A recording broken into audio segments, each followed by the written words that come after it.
Hai, semangat pagi. Bertemu lagi dengan Bu Lucy dalam mata pelajaran Project IPAS. Nah, di video sebelumnya kalian sudah mempelajari mengenai permasalahan-permasalahan yang terjadi di Indonesia. Berdasarkan diskusi dari masing-masing kelompok, kalian sudah menentukan bahwa masalah yang paling dekat dengan lingkungan kalian adalah masalah penimbunan sampah.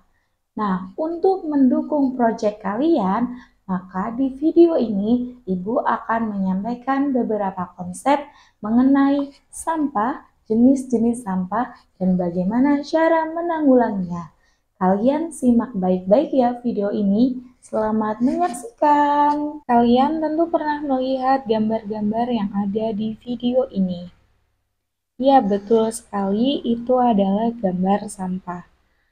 Ketika kalian mendengar kata sampah, pasti hal pertama yang ada di pikiran kalian adalah tumpukan sisa-sisa makanan atau limbah yang menimbulkan aroma tidak sedap maupun tidak enak dipandang oleh mata. Sampah adalah sisa-sisa benda atau barang yang tidak dibutuhkan lagi setelah proses pemakaian.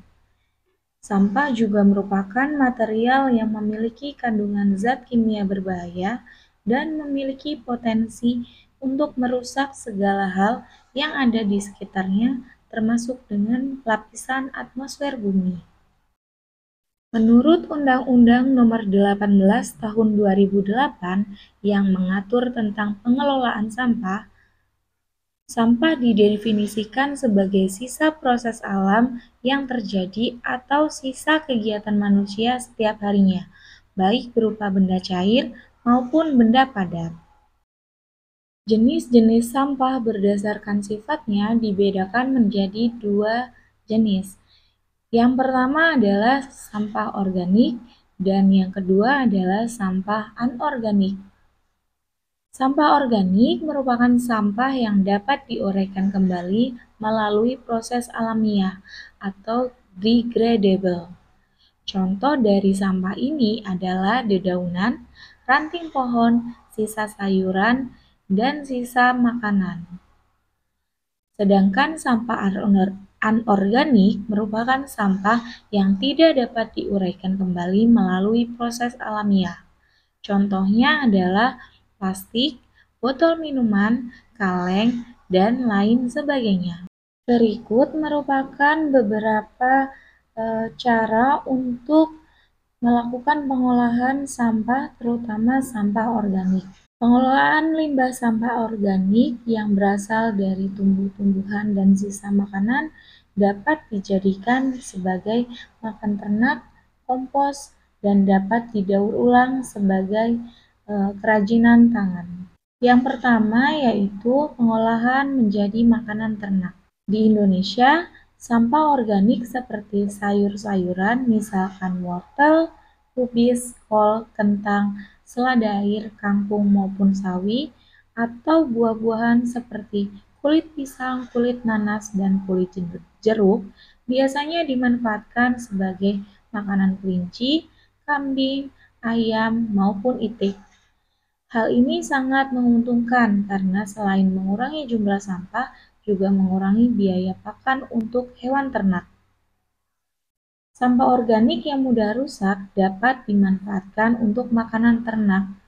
Namun, sampah organik ini harus dibersihkan dan dipilih terlebih dahulu sebelum dikonsumsi ternak. Penanganan sampah organik terpisah dengan sampah anorganik.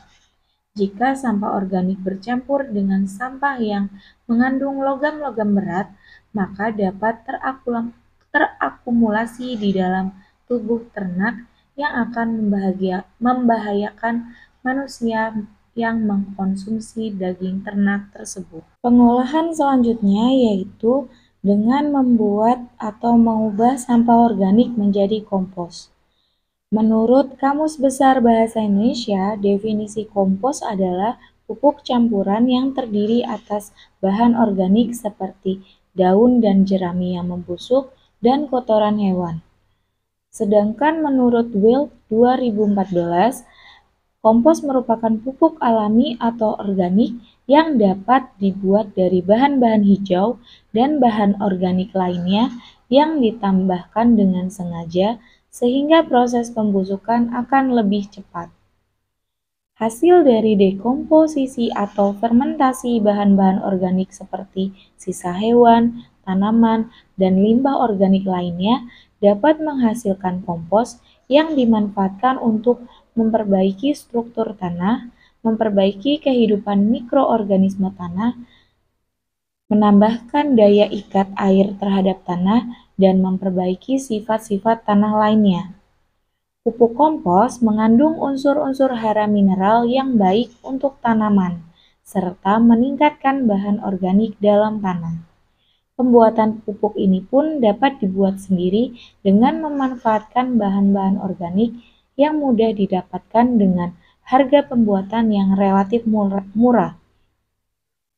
Pemanfaatan limbah-limbah pertanian atau sampah organik untuk bahan baku pembuatan pupuk ini sangat menguntungkan dengan tidak adanya modal yang besar untuk pembuatannya. Pengolahan limbah organik selanjutnya adalah dibuat menjadi produk kerajinan.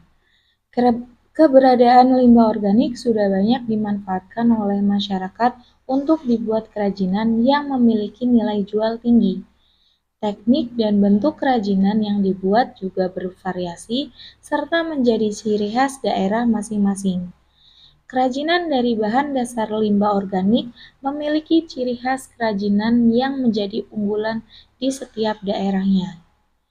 Dilansir dari situs Kementerian Pendidikan dan Kebudayaan atau Kemdikbud, hal tersebut dikarenakan sumber daya limbah organik berasal dari masing-masing daerah yang berbeda. Contohnya, di daerah pesisir pantai atau laut, banyak tersedia limbah organik seperti cangkang kerang laut, sisik ikan, tulang ikan, tempurung kelapa, dan sabuk kelapa. Limbah-limbah tersebut biasanya diolah menjadi kerajinan seperti hiasan dinding, kalung, gelang, dan lain sebagainya. Berbeda halnya dengan daerah pertanian. Di daerah pertanian banyak terdapat limbah seperti jerami padi, kulit jagung, batang daun singkong, atau kulit bawang. Limbah-limbah tersebut biasanya digunakan untuk membuat kerajinan seperti topi, lalu ada tas maupun benda-benda lain yang dibuat dari limbah-limbah yang terdapat di daerah pertanian tersebut. Pengolahan selanjutnya adalah dengan menjadikan limbah organik menjadi biogas. Gas-gas yang dihasilkan dari proses pembusukan sampah organik secara anaerob dapat digunakan sebagai bahan bakar alternatif atau energi yang terbarukan. Bahan bakunya dapat diambil dari kotoran hewan, sisa-sisa tanaman, atau campuran keduanya. Secara garis besar, biogas dapat dibuat dengan cara mencampur sampah organik dengan air, kemudian dimasukkan ke dalam tempat yang kedap udara. Selanjutnya, campuran tersebut dibiarkan selama kurang lebih 2 minggu. Biogas memiliki beberapa kelebihan seperti mengurangi jumlah limbah, menghemat energi, sumber energi yang tidak merusak lingkungan, memiliki nyala api bahan bakar biogas yang lebih terang dan bersih. Kemudian residu dari biogas dapat dimanfaatkan untuk pupuk. Demikian penjelasan yang bisa Ibu sampaikan untuk mendukung pelaksanaan proyek pertama kalian. Semoga apa yang Ibu sampaikan bisa bermanfaat dan bisa menambah ilmu untuk kalian semua. Ibu akhiri video kali ini. Billahi taufiq wal hidayah. Wassalamualaikum warahmatullahi wabarakatuh. Dadah semuanya.